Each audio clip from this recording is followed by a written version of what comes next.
بسم الله الرحمن الرحيم. الحمد لله والصلاة والسلام على رسول الله صلى الله تعالى عليه وسلم.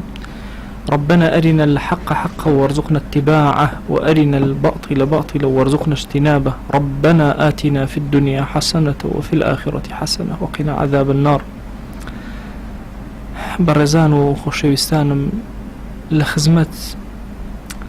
باسی سەخاوەتە کۆمەڵێ فەرمایشتی پێغەمبەریان صلی الله عليه وسلم لە خزمەتیا بوون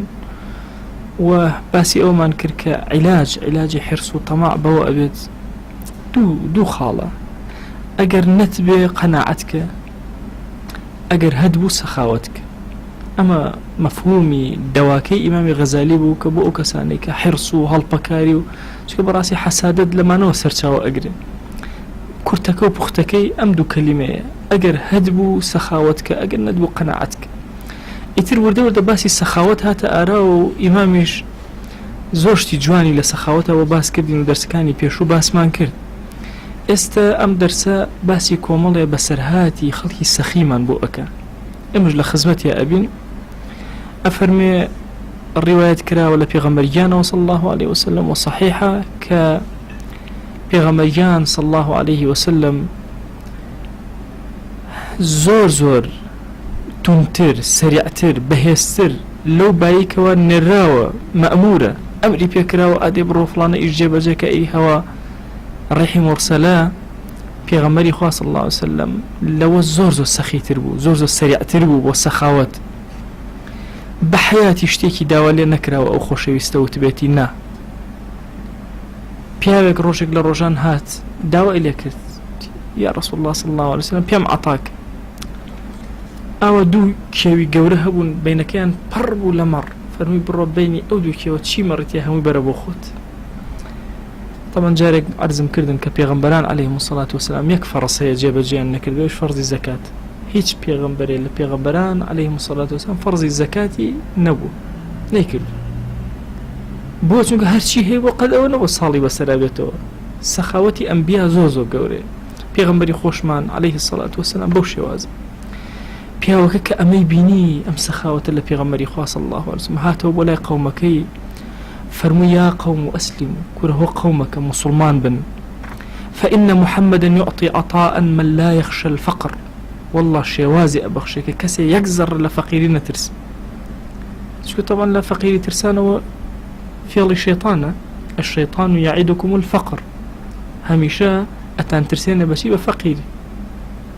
پێغەمبەری خوا صلی الله عليه وسلم زەڕەیەک ترس لە فەقیری نەبوو کە لەمە دووە فەقیر کەوێ شتێ. عوسمان ڕەزا و ڕەحمەتی خۆی لێبێ یەکێکترە لەوانەی کە لە ئومەتی پێغەمبەری خوا صلی الله عليه وسلم زۆر حکایەتی سەخاوەتی عوسمان بنی نایە. ئەفەرمێ طەلحە قەرزاری بوو، 50,000 درەم قەرزار بوو. ئەفەرمێ لە ڕێیە طەلحە بینی، فەرمووی قەد تەهەیەئە مالوکە فەقبضه، فەرمووی هەموو ماڵەکەم بۆ حازر کردووی، وەریگرە ماڵەکە، حازرم کرد، 50,000ەکەم بۆ حازر کرد. ئەڵێ ئاوە سێرێکی کرد و فەرمووی هو لەکە یا ئەبا محەممەد مەعونەتە على مروءەتیک. ئەو ماڵە هەمووی بۆ تۆ 50,000 درەمە بۆی هاوکاریەک بێ لەسەر کەسایەتی خۆت. طبعا ماڵ کەسایەتی ئینسان زۆر ئەپارێزێ، بەتایبەتی کەسە گەورەکان زۆر ماڵ کەسایەتیەکەیان ڕاگیرەکە. فەرمێ ئیبن مەسعود ڕەزا و ڕەحمەتی خۆی لێبێ جارێکیان زەکاتیان هێنا، ئەفەرمێ زەکاتەکەی وەرگرت. طبعا تعجبیانمان لە وەرگرتنی زەکاتەکە، وتیان باشە خۆ ئیبن مەسعود پێویستی پێی نە، حاجەی پێی نە بۆ وەریگرت. ئەو کەسێک کە ڕوایەتەکە ئەڵێ سێرم کرد هەتا ئێوارە هیچی پێ نەما لە زەکاتەکە کە وەریگر حەجی نەمایەوە، هەمووی بەخشی. ئەڵێ سێرم کرد کە شەوی بەسەرە هاتەوە لە زەکاتەکە چەندێک زەکاتی بەخشی و بە ڕۆژە ئەوە نەیتر لە هی خۆی بەخشی. اینجا ئەمەیە هەم مروءەتی ئینسان، کەسایەتی ئینسان ئەپارێزە. چونکە ئینسانی ئەهلی سەخاوەت، ئەهلی کەڕەم بڕواکەن ئەگەر کەسێک داوای لێکە و نەیبێ زۆر بەلایەوە زەحمەت و ئەستەم، زۆر پێی بێتاقەتە بێ. حتى ابن عباس ڕەزا و ڕەحمەتی خۆی لێبێ مەشهورە یەکێکە لەو کەسە سەخیانەی کە ئەڵێ خەڵک ئەچوون ئەیان خەڵەتان، ئەڵێ پێی خۆش بوو، ئەیوە بم خەڵەتێن پێم خۆش. ئەڵێ ئێوە خەڵەتێن، ئەڵێ ئێمە خەڵەتین، ئەڵێ ئێوە خەڵەتێن، ئەڵێ ئێوە خەڵەتێن، ئەڵێ ئێوە خەڵەتێن، ئەڵێ مادام يت مثلا الله فقير مون أي دمي. طبعا أهل سخاوت مروءتي خويا هميشه لمسألة مادة قد حسابي أمو مادة نكدو لتشاو كسايتي أنا وكسايتك خوي باراسوا ويأمش إمام عثمان بطلحة أفرمشي أفرمي برو أم 50,000 بو خود أو قرزة هنا يتيو زما أدابيشي قوريتي اما امر من بيكرا او كسي قرض اباتو باشتر بيباتو او كسش كوري يغرتو باشتر وري يغرت نك لا يخومان طبعا جاري وهي كسي قرزك صاحب قرض بالراكن رسواء بدو انجاء ناشداتو هرشيتو هاريك هتا ايداتو اي بچكچكي ايداتو كلشي ابر وان سيري من جوانك طلحه بارك اماده اكاريكو بيك للري مزغوتا بامام عثمان عليه او بم حاضر كردوي مالكت حاضرة اليوم ورقرروا مالك بأخذ برو معونات بكو بك هاوكاري وبكاري بين الكاروباري كساتي خوتا كساتي ودي بيو باريز أي طلحة خوي سخاوتي شون بو الله أعرابيك هات بولاي طلحة فسأله وتقرب إليه برحم داوي لكرت وتي أي طلحة اشتيكم بدري وخوي نزيك كرده ولا الطلحة طبعا واجنبه كبرى عربي وتي من خزميتهم وابوشي وازا ويستي أوبك فقال إن هذه الرحم ما سألني بها أحد قبلك يكستأس بالرحم داوي لنا كردو فأعطاه 300,000 درهم 600,000 درهم بيده دوري كلمة رحمي بكار هنا أرواه الله عائشة رضا ورحمتي خوي لبي أفهم الروجي كان سيرم كرت 7,000 درهم بخشي 7,000 درهم لقل أوا وهي ترقع درعها أو درعي كهيبو لبري أكرت هم كاتب بيني أكرت ترقع رقعة يعني بينة أتو درعك أخوي بينة أكرت لولا 7,000 بخشي حتى الروايات كلا وجاري كان لروجك سطو 8,000 درهم ببين خلقها بخشيو توزيعي كرت كأيواري بسرا هات وتي بجاريكي وتي أتوز بربانكم بو بينا تشيه بروجو بربانكم بو بينا بروجو كم بشكين نانيكو هند الزيتي بو هنا زيتي زيتون لقد نانيكا بو هنا لبردم يادانا درا كيش يقول لخادي مكان لوي فرمي أي نوتواني لم هو باري دا بشكر اي دابا توز بدرهمي كيجيك توز قوشت بو اما بكرياي الله أوا سيري كرتي والله أجر بيري بخسمته أم كرت هر بير منو سبحان الله بالرجوبي برسيد بي بهرو بخشيتو بيري لا إواري خود نبي سيري أو سخاوتك أو نموني سخاوتي برز وتشكا بيغمري خواه صلى الله عليه وسلم بخيزانا كاني فرموشي فرموي كي بيش هموتان أقات اللاي من فرموي أطول كنا يدا كامتان دسي لهمان دريشتر بي الله دواي همو دسي أنقر بي كابزان دسي كاميان دريشتر شكا بدو معنا ليت يجيشتر كاميان دسي زور دريشتر كاميان سخاوتي زور وي حفصا أفرمين لدواي أما ويكشتينا إهشتو هموي أبخشي أي بوي زوبقا ما خزمت بيغمري خواه صلى الله عليه وسلم وباقي خزانة كاني بيغمري خواه صلى الله عليه وسلم هموي أن لبخشن دي زور عجيب چونك أطول كنا يدا كأسرع كنا لحاقا بي أطول كنا يدا يعني كامتان زور زو أقاتا من أوتان كدستي زور كراوة بي دستي زور دريج بي لخير وخيرات عبد الله كري عامر لخالد كري عقبة مالكي كري نزيك بون ليكوا وتي مالكم أفرشون وتي لي تكري نزيك يجبون لبازاروا نوتها زاد درمي دا كشو بسرا هات سيري كر من الله كاني خالد أقرين وتي بخيزان منالي خوي باشا وانا بو أقرين أما تشي أنا أو أقرين وتيان والله أو بو مالكان أقرين زور حزيان بم مالا بو بلام باوشان فرشت فرمي أبرو بو بانك على كبانيان كد بيوتن وتي مالك بو خوتان أو باريش كبيوم داون هر بو خوتان هموي بو إيو سيري أهلي سخاوتك قرياني كي بسيط شون سخاوتك كسيكات ولا عبد الله كري عامر خبري نارد متي أنه وصف لي لبن البقر فابعث إلي ببقرة أشرب من لبنها بيان وتراو نخوش متوانا شيري مانغا بخوي زور باش طبعا فرمايشتي كي بيغمري خويا صلى الله عليه وسلم فرماشي عليكم بألبان البقر فإنها ترم من كل شجر بو دواء وكو دواء باشترين شير تشيريك ألبان البقر شيري مانغا چونك لهمو دار وجوجاق أخوات أنواع جوري دواء للشيركة وكو أبيتو أم كابراج نخوش بو خبري نار بو عبد الله كوري عامر باشكم مخوايا مانغايكم بو بنيري بيان متراو بو موصف كراوة كأبي شيري مانغا بخو نخوش أفرمي أيش فبعث إليه ب700 بقرة ورعاتها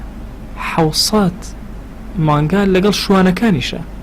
طبعا لو كاتا شوانا كان عبد بون أواني شهد كذا هدية أو همو دواجوتي القرية التي كانت ترعى فيها لك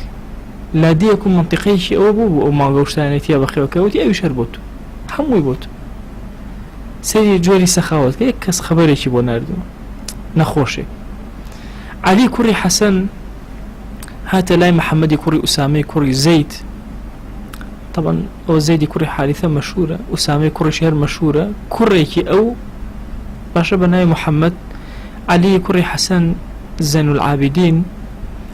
أفرمي كاتي كسو لاي محمد كوري أسامي كوري زيد سيري كر أقري سوري بيانا أخوجو بوشي أقري يا محمد تي والله تشي لتوب شارما أي زين العابدين دين قرض لسره قرض يكي زورم لسره الله يكسر فرموي ادي 15000 دينار التون درهم زيو باشا هر دينارك تقريبا نزيكي 200 درهمك تقريبي باشا فرموي 15000 ديناري بو بينن يان فرموي او 10000 ديناري بو بين وقرض اما بو خود قرضكش لسر اما بو خود قرضكش لسر طبعا زين العابدين كومال مالي زور هبون لمدينة سبحان الله هموش شوية خواردن أتشو بردم مالكين كزني أزاني كي كاتي كان أزاني درقانا كرده وخواردن داندا وحرشي مراقبانا كر متابعانا كر كور أم سيبرا كي أم خواردن أنا كزني أزاني أفرمي كاتي كزين العابدين وفاتي كرد أو كسي كإيشوري زور ترسا سي بشتي رج بوتو تي والله لو سي ما غضبي خوابي بسريا داباري بي اهو بشتي رج بوتو انا دوسيجا خريب ولاي بياوي قورو وانا باسي كاب والله كور زين العابدين بيني بشتي اهو رج بويو انا بزان قرزاري كسي نبي اشتيق نبي مشكليه نبي الله سبحان الله دواي هر او شوي او وفاتي كرسيريان كر ايتر خواردنك برا شهري مدينة فقيرة كان هموي كوتنا درو على خلق إنجازانيان أو كسي كدموساوي أبيتشاو وكو بها أهات خواني لبردم مالي دريا كان دانا زين العابدين نفسي خويو بو علامتك وبشتي الرجو بو علامتك وبي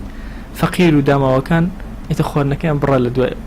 إنجا كابرا ويراي جرأتي ويكر باسي كابلا والله زين العابدين بشتي أو الرجو أو اندي فرديا وبكوليا بيا كابولا معا فسأله ولا يعرفه معن معن بيعيكي خير خو أزبو هاد بولاي داوي لك أم نشي أناسي فقال يا غلام ناقتي الفلانية و1000 دينار فدفع إليه وهو لا يعرفه هرني أزانيكيه وتبرو فلانا واشتري خوم كزور تايبتي خوم أو يبو بينا 1000 دينار شبر هر نشي أزانيكيه شاعرك رواية كراو معن شاعرك هات مدتي زور هر ايز معا مبينو نيئتواني معا مشغول بو وتي بهندق ل خدمو اواني بابلا نعم معا وتي كي روشت الناو باخا كي خوي اقا دارم كان طبعا روشت الناو باخا كي خوي على اوش هات بيتي لسر دارك نوسي شعرك لسر تختيق نوسي جوانو لدرو خسن ناو اوكا ازاني ست الناو باخا كو أشي زانيك حتما معا أيبيني لناو طبعا معا كبيني وتي أدي أون بوبين هكا هالي قرسيري كالشعركتيا نسراوة أيا جود معن ناجي معنا بحاجتي فما لي إلى معنى سواك شفيع. أي سخاوتي معا تو هاوارك لمعا هاوارك بزانا من حاجم هي بيستيم هي بخوا كزني بمجينة لا معا وقر جودي معا هشتيكي ترمني عليك معا أمي بيني وتي أمي كي صاحبي أمي كسكيان بانكرت أما وشون ود أيش جاري دوباري كردوا وبسرعتي خوي بو جراوا فرموي فأمر له ب10 بدر باشا دكيسا ك100,000 يا 10,000 باريت يا أبو بيدا يا أوانا بخوي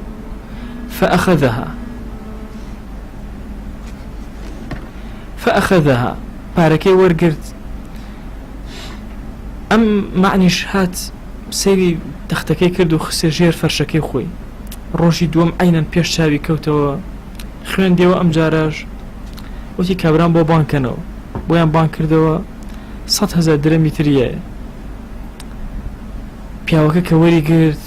ئەوەنە پارەکە زۆر بوو ڕۆژی یەکەم ئاوا زۆر ڕۆژی دووەم زۆر وتی بۆ خۆیان نۆکو پەشیمان بێتەوە لەم ساتە با ڕاکەم پارەکە هەڵگرت و ڕۆشت ئەڵێ بۆ ڕۆژی سێهەم ناردی بە دوای هەرچی گەڕان کابران نەزووتی وەڵای قوربان شتێکی ئەوەی وتوتنێک و پارەکەم ویستە ڕای کردو وەڵای ئەگەر بمایەتەوە قەرارم دابوو حتى أو تختار بينهم أبي يك درم لنا وخزاني خوان يلا هو يبي عطاك هو بدمي والله مكابرات ترسل له يلي بسنة ورشد سيركا تنها شعريكي بسيط جودي أمكست شون سخاوتي أمكست شون أجولن قيسي كوري سعدي كوري عبادة طبعا نخوش كوت قيسي كي يقولوا كسان كقرزي زور أدا لزماني خويا فيه زور بخش دبو لقرزة هركس پێ خەڵق دیسکانێ زەرە شتێکیە وە قەیس پارەکەی بۆ دابوویەوە ئەفەرمێ کاتێکە قەیس نەخۆش کەوت سەیری کرد ڕەفیق و برادەکەی سەری لێ نادەن ئەڵێ زۆر عەجایب بەلایە باشە ڕەفیقەکانم بۆ نایەن بۆ لام ئەڵێ خادمەکەی خۆی بان کرد وتیەوە بۆ ڕەفیق و برادەری من نایەن بۆ لام چییە مەسەلەی تی وەڵڵاهی قوربان چی و عەرزکەم هەموو ڕۆژیان هەواڵە ئەپرسن بەس نایەن بۆ لام ئەی بۆ نایەن بۆ لام والله هو قرزاري تون هم قرزار رويان نيبه زو قرزار فنبي غلامك برو ببازار بقر هاوارك هركز قرزاري قيس قردني أذاكرت على كاتك أم جاردرا بردم مالي وهقر بالخبو قادر ميها أو سر والرشد قادر ما أو زمانه بتخته ترتيب كلام عليها تاء وراء أنا خلق سردانك قادر مكان يشكا ماشا لبر شي لبر أم سخاوة قوريك لقيسه كسيك بولاي سعيدي كوري عاص يسأله داوي لك اشتكم بي عطاك 100,000 درهمي دايا كابرا دسي كربا قريان طبعا عجائبي لي هاد سعيدي كوري أبي عاص سعيدي كوري عاص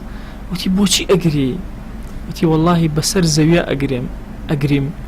أي هاوار زوي چون جرأتي أو كان لا شيء بيا يوغو برزن فرموي أدي 100,000 ديناري تري بدني 100,000 درهمي تري بدني فرموي 100,000 درهمي تري شان داني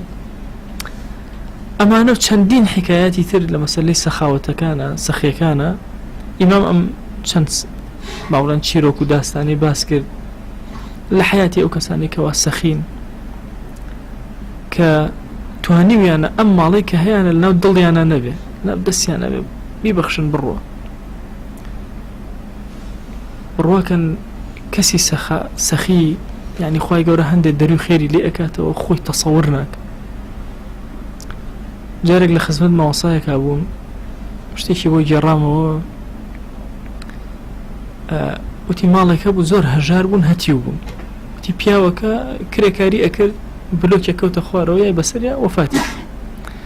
أيوكا من على كاني زور هجار وندار وأنا بون أيو منيش زور خم أخواردن أيو بياوكي دولمان وتي ما وصا والله حزكم چن هتيوك مثلا أو بكم خزمتي عن كمو والله مالك زور هتيو فقينا خير تلقى حيث يعني أيوتي والله زور باشا الله هم مانجي كتب باري بو أناردن نخوش كوتن باري بو أناردن طلبات شو بو كل باري بو أناردن الله هر كشي كانوا من بو بيوم أو تو جيب جيك ئەو ڕۆژێک کە سوپاسم کردووە چەند ساڵ ئەو ئەمە هەر بەبێنمانە ئەگوزەرە ئەو ڕۆژە سوپاسم کردوتم فڵانی وەڵاهی زۆر زۆر مەمنونە هەموو ئەو نەئەزانێ ناویان چییە نەئەزانێ کێن نەئەزانێت من ئەیدەم بەکێ و هیچ هەروەوتم ماڵێکێتی و ئیش پارەکەی ئەدە ئەوتم وەڵاهی خوا خێرە بنووسێ ئەوانە نەخۆشێکیان هەیە بەشمە خوای هاوکارییان بکەی ئەوتی بەسەرچە ئەو هاوکاریەکەی کردن و ئەمش دوای ئەوەی هاوکاریەکە ئەو زۆرم پێخۆش و مناڵەکە عملیات کرا و چارەسەر بوو ئەوانە ئەو سوپاسم کردەوە لە قوربانەوە ئەمانەتەکەت گەیشت 12 وەرەقەت ناردبوو ئەوەندەیمان بەوە سرف کرد ئەوەندەیمان بەوە ئەوی شەر زەردەخەنەی ئەکرد لەبەر خۆیەوە هیچ قسەی نەئەکرد ئەوی کە تەواو بووم ئەوتم ئەو وەرەقەیەکیشمە ئەوتم کوور هەر بۆ خۆتان و خۆ پیاوەر خەیرەکەی کردو ئەوتی ماوەسا هەمووی ئەزانم ئەمی زۆر سەر وەڵاتم چۆن ئەزانی وتی ماوەسا ئەم پارە نادەی بە خێزانی فڵان کەس وتم بەرە وەڵڵا تۆ چۆن ئەزانی خۆ ئەمە هەر کەس نازانێ خوا خێزان مناڵەکانیشم نازان کە ئەیان دەمی ماوەسا ئەو کوڕە وەختی خۆی پێکەوە کاسپیمانە کرد ئەو ڕۆژەی کە تۆ پێت وتوم چەند پارەم داویتە زانی و مەگەیانوتە چونکە شەو هاتووەتە خۆم پێ وتوم تی فڵانی پارەکە گەیشت خوا جەزاوات جاری دوم پێم داویوە جاری سێم پێم داوی پێش ئەوەی هەندێک جار تۆ پێ وتە بم وتێتی مناڵەکەم نەخۆشە یا فڵانە شتیان پێویستە هەمووم ئاگای لێ ئەمی زۆر سەرم سوڕمە ئەی هاوار ئەم پیاوە لە بازاڕە لە جەنجاڵی بازاڕە بەڵام ئەوەندە بە ئیخلاسەوە ئەم پارەی ئەبەخشێ وەرە ئەوە ئاگای لە هەتیوەکان هەیە وە زۆر باشیش ئەمە لە واقعی کوردستانی خۆمان ئەمە ماسایەکە لە ماسە مەشهورەکان ئیزن لێوە نەگرتوەکانە ناوەکەشیمە وت یعنی سبحان الله هی تۆ بیرکەرەوە کە کەسە سەخیەکان چۆن ئەبەخشن بە چ دڵێکەوە ئاخە تۆ بیرکەرەوە کەسێک کاسپیکە بە زەحمەتی شان پارێ پێیاکە لەبەر خاتری خۆی گەورەی بەخش جارێک ماسە شێرزاد بۆ گێڕامەوە کە ئەو گەنجێک هات ئەو هەندێک پارەی پێ بوتی بەخوا ماسە ئەم پارەم زۆر خۆشە زۆر بمانو بووم پەیام کردوون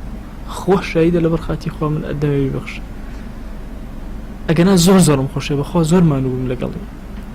بۆ بیرکەرەوە مەسەن ئەم کەسە سەخیە چەند جوان ئەبەخشی بۆ خوای لەم وەزع و گوزەرانە ئەگەر خەڵکی خێرخوا نەبووە ئێستا چەندین کردوە سەر جادەکانەوە ئەکەوت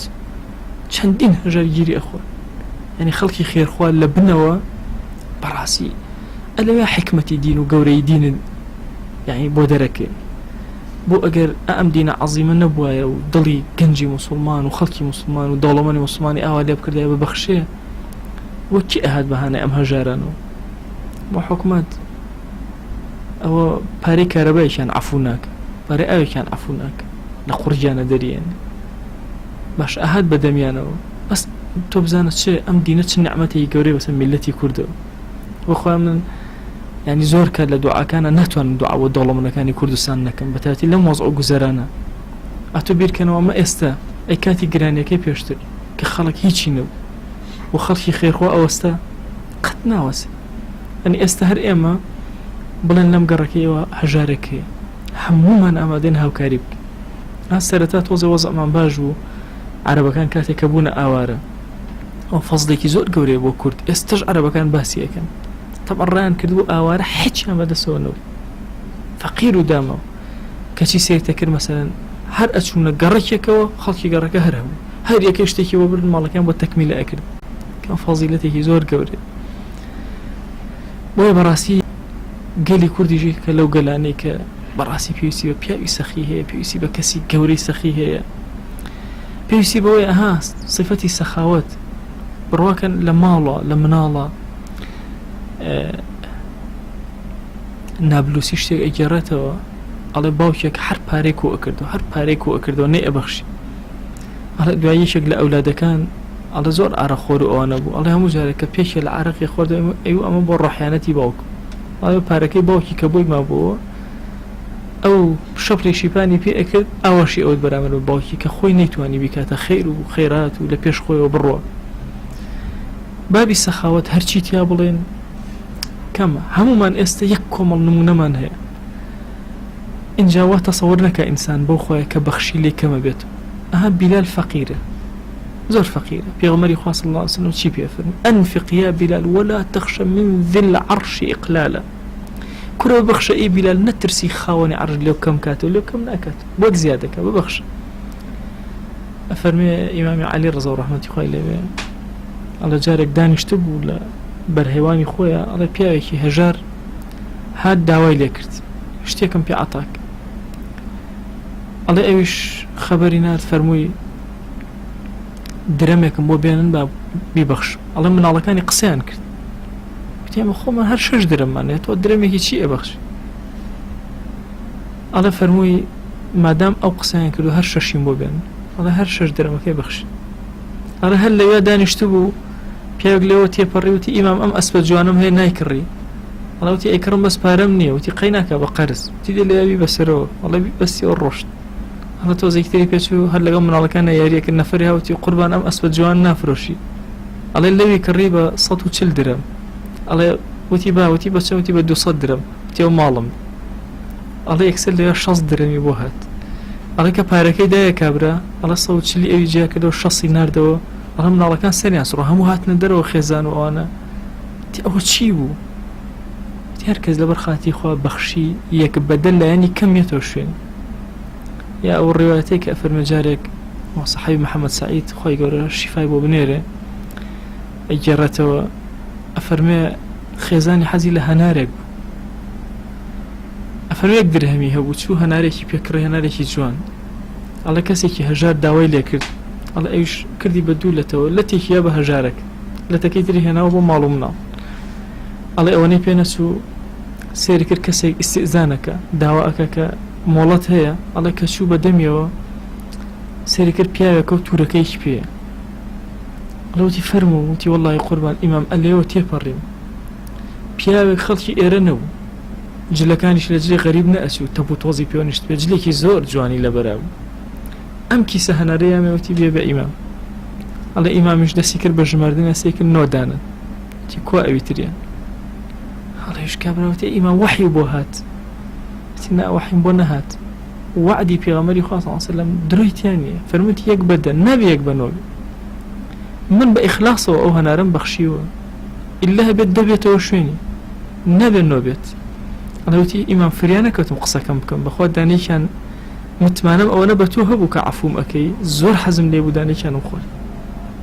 باشە ئەوەندە بە متمانە لەگەڵ مەسەلەی ها وتەی پێغەمبەری خوا صلی الله علیه و سلم ژیانیان بردوتە سەر بۆیە بەڕاستی حکایەتی بەسەرهاتی ئەو کەسانەی کە سەخین هەرچی باسکەن کە ئەفەرمێ ئیمام ئەبوو حەنیفە ئەفەرمێ ئەگەر خەڵک نەترسا بە جەنە و نار نەگەڕایەوە فەوەعظوهم بذکر الرجال وەعزی خەڵک کەن بەچی بە باسی پیاوە گەورەکە چکە باسی پیاوە گەورەکەن لە دڵا زۆر دائەمەزرێ مناڵێکی بچووک کە بە مناڵی هەندێ مەشاهیدی بۆ ئەگێڕیتەوە ئەبێتە سەرجەیەکی زۆر گەورە ئەخلاقێکی زۆر گەورە لەناو ئەوە کۆتایی بە دەرسەکەیانم بە باسێک لە دەرسەکە دەرەچین ینی شتێکی ئەوەیە هەر لەسەر مناڵ کە ئەو صفاتی ئەو پیاوە بەرزانە لە دڵیانە ئەچەسپێ ئەفەرمە جارێک کەسێک فەقیر و لات و نەدار بوو ئەڵێ قەرزار بوو قەرزار زۆر قەرزار بوو ئەفەرمێ کە زۆر قەرزار بوو ئەو کەسێکەوە ساحیبی قەرزەکە بوو پێوت قەرزەکەم بەرەوە ئەمیش وتی نیمە و ماتڵکە وتی شتیوانی ئیتر وەختی هاتووە بێ بمدەیتەوە شکاتی لێکرد ئەڵێ چۆ لای قازیش کە چۆ لای پێوت کاکە ئەوە چۆن وتی وەڵا ئەو هایە بەخوا نیمە ئێستا وتی دەوەڵا بێ حەبس کری سجن کری هەتا ئەم پارەی ئەدەیتەوە وتی دێ قوربان مۆڵەتم بە بچم خوا حەفزی لە مناڵەکانکەوە بێمەوە وتی مۆڵەت نییە چۆن کێ کەفیلت کەس ناناسی ئەڵێ کەمێوە سا پیاوە فەقیرەکە وتی پێغەمبەری خوا صلی الله علیه و سلم کەفیلی من ئەڵێ وتی ئاخر چۆن وتی ئەگەر بەیانی نەهاتمەوە لە مەوعیدی خۆیە ئەوە من لە ئومەتی پێغەمبەری خوا صلی الله علیه و سلم بەری بووم ئەڵێ ئەمەی کرد دڵی پڕ بوو ئەڵێ کابرا قازیش ئەوەی نەکردوتی ئەوە کەفالەتی پێغەمبەری خوا صلی الله علیه و سلم قبوڵە بڕۆ ئەڵێ ئەویش هاتەوە گەڕایەوە ئەڵێ کە گەڕایەوە بە خێزانەکە وتی چی بوو بۆی گێڕاوە وتی دێ وەڵام مادەم ئەوەیە با دەستکەین بە سەڵەوات لەسەر پێغەمبەری خوا صلی الله علیه و سلم ئەڵێ هاتن ئەو شەوە بەس سەڵەواتیان ئەدا لەسەر پێغەمبەری خوا صلی الله علیه و سلم ئەڵێ بۆ بەیانی بەرەبەیان کابرا خەوی بینی لە خەویا پێغەمبەری خوا صلی الله علیه وسلم بینی فەرمووی بچوو بۆ لای والی گەورەی هەموو شار نە قازی والی پێی بڵێ قەرزەکەت بۆ بداتەوە ئەگەر وتی دەلیلت چییە بڵێ دەلیلم ئەوەیە جەنابی قازی تۆ هەموو شەوێ 1000 سەڵەوات ئەدەی دوێنە شەو غەڵەتێک لە ژمارەکە کەمترێ کرد دوایی تەواو نەکرد تەکمیلە نەکرد بەڵام بە کامیلی پێغەمبەری خوا صلی الله علیه وسلم فەرمووی موژدەی بەرێ هەموویمان لێ وەرگرت هەموومان پێگەیشت ئەڵێ بەیانێکی هەڵساوە چوو بەرەو لای قازی بەرەو لای والی ئەڵێ ئەمی بۆ والی گێڕاوەتی جەنابی والی پێغەمبەری خوا صلی الله علیه وسلم وای فەرمووی دەلیل چییە وتی وەڵا دەلیلەکە ئەوە عینی قسەی کرد وتی دەلیل چییە وتی ئەوە ئەڵێ والی زۆر سەری سوڕما لە صادقی ئەم کابرایە وتی چەنە پارەکە وتی 500 درەم وتی 500 درەم ئەمە 2500 درەمیش بۆ خۆت ئەمە بۆ خۆت بڕۆ ئەڵێ ئیش پارەکەی هەڵگرت زۆر بە دڵی خۆشەوە ئەڵێ ڕۆژ بۆ لای قازی لە پێش مەواعیدا چاوەڕێ کرد دەی زوو بێن و پارەکان بە تۆ نەجاتی بێ ئەم پارەی تر بەرێتەوە شتێکی پێ بکرەوە ماڵ و مناڵ فەقیر بوو ئەڵێ کە چوو سێری کرد قازی ئەوە ئاموشوەکە ئەڵێ کە قازی بینی پەلاماریە باوەشی پیا کرد ئەڵێ وتی جەنابی قازی پارەکەم هێناتەوە وتی پارەی چی وتی چەندێک کە چاوەڕێکم خەو بە پێغەمبەری خوا صلی الله علیه وسلم ببین خەو نابینم ئەم شەو هاتە خەوم وتی مادام منە بە کەفالەتی ئەو پیاوە قبول کرد ئەو من لێتە ڕازی ئەبم ئەگەر بێت و قەرزەکەشی بۆ بدەیتەوە ئەمە پارەک قەرزەکە بدەرە ئەڵێ سبحان الله ئەوەی وەرگرت 500ەکە زۆر دڵی خۆش بوو دەی کابرا بێ ئەمە لەولاتر شەو پارەی هەیە خوا بوو کابرا بێ بیداتەوە ئەڵێ لەگەڵ قازیە دانیشتی بوون چاوەڕێی کابرایان نەکرد ئەڵێ بە هەڵە داوان کابرا خۆی کرد بە ژوورە ئەڵێ یەکسەر پیاوەکەی بینی ماچی کرد دەستی کرد بە گریان وتی جەنابی قازی من لە هەموو قەرزەکە بوورم و لەگەڵ ئەوشا 500 درەمی ترم بۆ هێناوە بە خەڵات ئەیدەمێت لە قەرزەکەش بوورم بۆچی لێ بوورە پارەی هەیە ئەداتەوە وتی وەڵڵی پێغەمبەری خوا صلی الله علیه وسلم فەرموویەتی لێت ڕازی ئەبین ئەگەر لە قەرزی ئەم کابرایە ببووری ئەوە هێنامەوە ئەڵێ سبحان الله ئەویش 500 درەمی تری دایە ئەڵێ خوا حافیزی ماڵ ئەویان لە کابرا کرد کابرا پارێکی زۆر گەڕایەوە ئەڵێ وعدی دا کە ئیتر ژیانی لەگەڵ سەڵەوات لەگەڵ پێغەمبەری خوا صلی الله علیه وسلم بەسەر بەری جا ها فەرمێ ئەو کەسەی سەڵەواتی زۆر بە هەممی دنیا و ئاخرەت نامێنێتەوە جا ئەمە لە جوودی پێغەمبەری خوا صلی الله علیه وسلم ئەفەرمێ لە ژیانە زۆر سەخی بوو لە مردنیشە هەر سەخی زۆر قسە و چیرۆکمان هەیە کە مردوەکان چۆن بەخشندەیان کردووە یەکێک لەوانە ئەو قسەیە کە بۆ پێغەمبەری خوا صلی الله علیه وسلم ئەگەڕێت طبعا ئەمە مناڵەکان باس کرد دوای چەند ڕۆژێ باسیەوەم کرد کە ئەگەر سەڵەواتی زۆر بێ خەو بە پێغەمبەری خوا صلی الله علیه وسلم ئەبین طبعا تومەس من ئاگام لێن ئەحمەدی کوڕم ئەو کاتە زۆر مناڵ بوو تومەس هەر ناخەوێشە و هەر سەڵەواتەدا ئەوانە خەویش نابینێ دوای ڕۆژێک هاوتی باوکە وەڵڵاهی من ئەو هەموو سەڵەواتەمە خەویشم نەبین وتم ڕۆڵە لە کێ ئەم سەڵەواتانە دێت تو ئەزانی قازێکە چەندێ بوو چاوەڕێ ئەکردنی ئەبینی تو ئەزانی والی چەندێک سەڵەواتی ئەدا و جارێکیش نەبینی پیاوێتر بینی تو ئەزانی بەڵام هەموو سەڵەواتەکان ئەزانی هەمووی ئەگاتە لای پێغەمبەری خوا صلی الله علیه وسلم پێی ئەزانی جا هەموو ئەم چیرۆک و داستانانەی سەخاوەت کە ئینسان ئەیگەڕێتەوە لە مەجالیسە لە بینی یەکترە همەتی سەخاوەت زیادەکە همەتی سەخاوەت زۆر گەورەکە ومێدەکەم انشاءالله ئەم دەرسە بوو بێتە همەتێکی گەورە بۆ هەر هەمومان مەهماکان کەممان هەبێ سەخاوەتی پێ بکەین بتوانین بەخشندەیی پێ بکەین لەعەل ڕۆژێک کە لە بەردەم خوای بەخشندا وەستێنراین سەر بەرزکەینەوە بڵێن خوایەکیان ئێمە بەخشیمان تۆش بمان بەخشە یا رب العالمین خوایە داوا لێ ئەکەین بە ناوی جوانت بە صیفەتی بەرزت بە ئیسمی عەظەمت لە گوناهەکانمان مەبوورە یا رب العالمین یا ربی خوای جان داوا لێ ئەکەین بە ڕەحم و کەرەمی خۆت خوایە گوناهێ بە ئاشکرا کردومانە عەفومان کە گوناهێ بە پەنهان کردومانە عەفومان کە زەلیلی بەردەستی گوناهەکانمان مەکە یا ئەکرەم الئەکرەمین خوای جان لطفی خۆت بەسەرمانە ببارێنە کەڕەمی خۆت بەسەرمانە ببارێنە خوای جان ئەمڕۆ ئێمە باسی سەخیەکانمان کرد لە مرۆڤە دڵی خۆش کردین خوایە داوای سەخاوەتی تۆ ئەکەین یا رب العالمین. خوای گیان هەموو سەخاوەتەکان ناکاتە قەترەی دەریایەک، هەموو ئەوەی لە کەونا هەیە ببەخشرێ ناکاتە دەرزێک کە بکرێ بە ئاوێکە. پەروەردگارە داوات لێ ئەکەین بە گەورەی خۆت، بە سەخاوەتی خۆت، بە کەڕەمی خۆت لەگەڵمانە بجوڵێرەوە یا رب العالمین. خوایە ئەگەرچی ئێمە شەرمەندەی بەردەم دیوانی تۆ بین، شەرمەندەی ناو گوناهەکان بین، ئەزانین کە تۆ زۆر سەخی و حەیی و کەریمی، دەسەکانمان بە خاڵی ناگێڕیتەوە، خۆ دەسەکانمان بە خاڵی مەگێڕەوە. خوای گیان ئێمە بەرەو ئەیامی دیلحیجە ئەڕۆین. پەروەردگارە باشترین ڕۆژەکانی سەرزەوی نوێنەرەکانمان لە خزمەت ماڵەکەی تۆیان یا ئیلاهی. خوای گیان کەڕەمی خۆت لەم دەڕۆژە بەسەرمانە ببارێنە، بەزەی خۆت بەسەرمانە ببارێنە، لە هەڵۆ کەم و کوڕەکانمان ببورە، گرفتەکانمان چارەسەرکە، دەرگاکانی خێر بەسەرمانە بکەرەوە یا رب العالمین. خوای داوات لێ ئەکەین هەر گرفتێکمان هەیە، کێشەیەکمان هەیە، ئێمە ناتوانین لە عەبدەکان داواکەین. زەمەنی ئێمە زەمنێکی زۆر جیاواز. پەروەردگارە هانا بە قاپی سەخاوەتی تۆ ئەهێنی. خوای گیان هانا بە بەردەم ماڵی سەخاوەتی تۆ ئەهێنی. ئەگەر شاعرێک پارچە شعرێ بنووسێ بۆ مەعن و هاوار بە جوودی کە پەروەردگارە ئێمە بە دڵ هاوار و نەرکە و ناڵەمان بەرزەکەینەوە بۆ جوودی تۆ کەڕەمی تۆ یا رب العالمین. خوای گیان داوات لێ ئەکەین بە ڕەحم و کەڕەمی خۆت ئەو نیعمەتانەی پێت داوین لێمان مەسەنەرەوە بۆمان تەواوکە و بۆمان تەکمیلەک. خوای گیان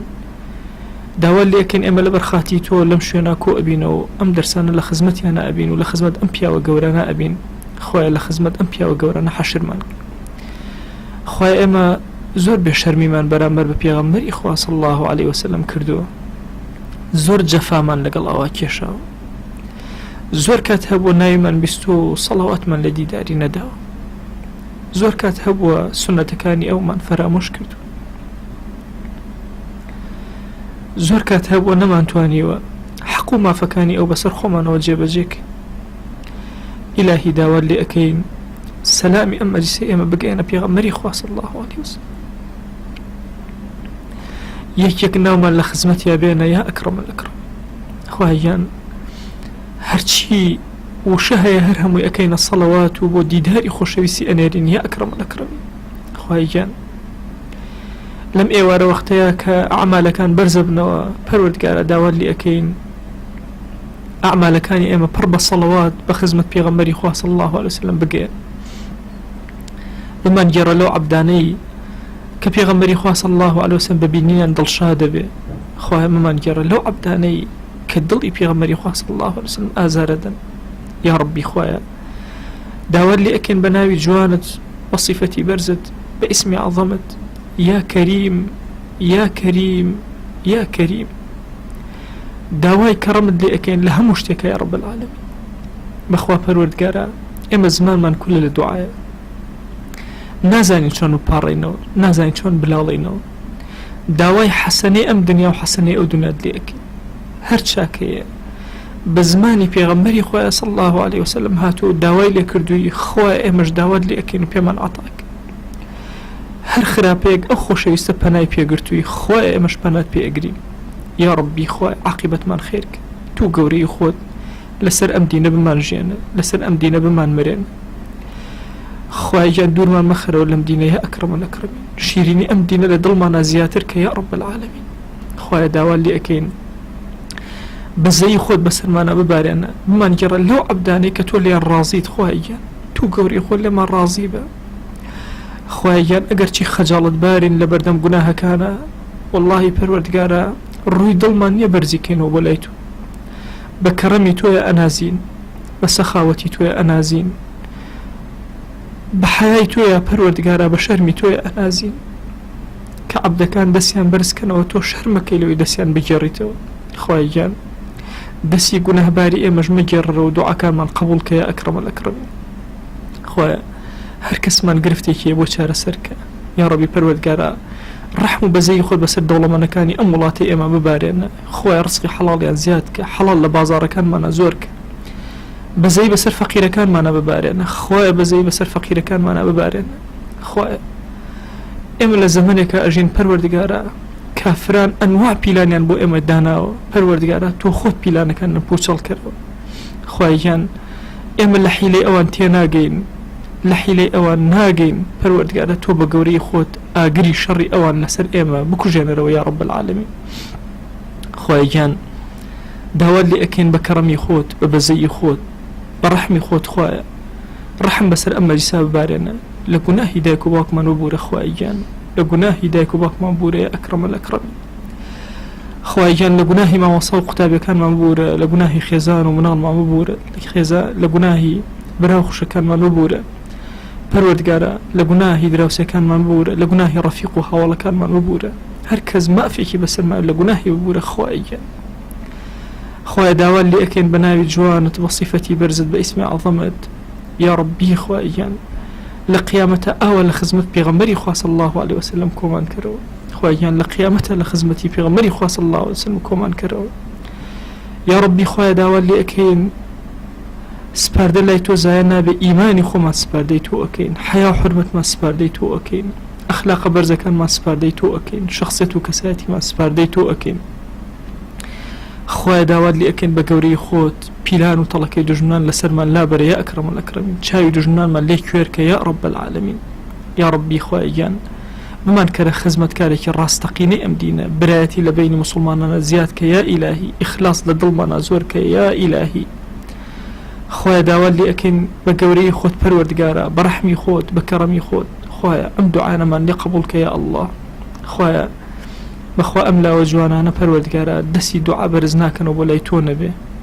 بخوا خويا كرنوش نابن لبردم هشتك لبردم تويا نبي خويا تو خو شاهدي سري سجده بو هشت النبي ناكن بوتو نبي دي ربي پروردگارا داوال لي أكن بناوي جوانت بصفتي برزت باسم عظمة خويا دعاك ننجرابك خويا دعاك ننجرابك خويا دعاك ننجرابك ادعوا الله وأنتم موقنون بالإجابة.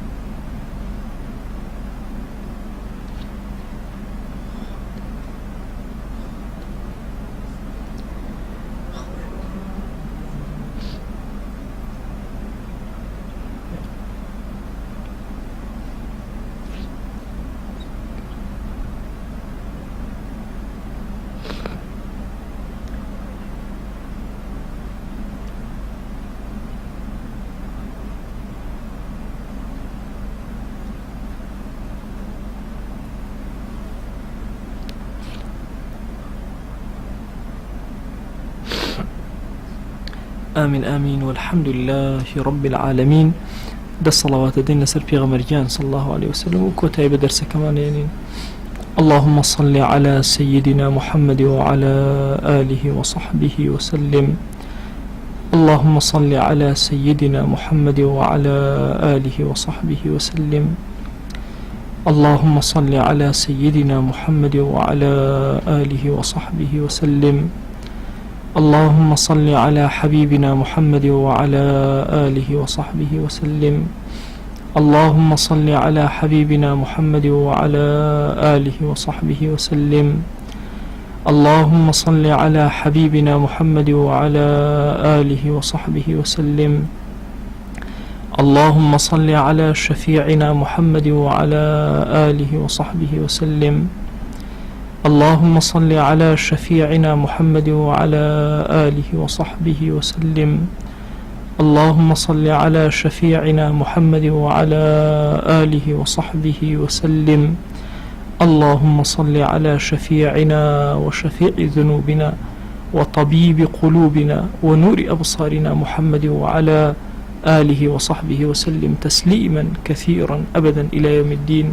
خواهي قول لما قبولك وخواهي جزاة باتو يا رب.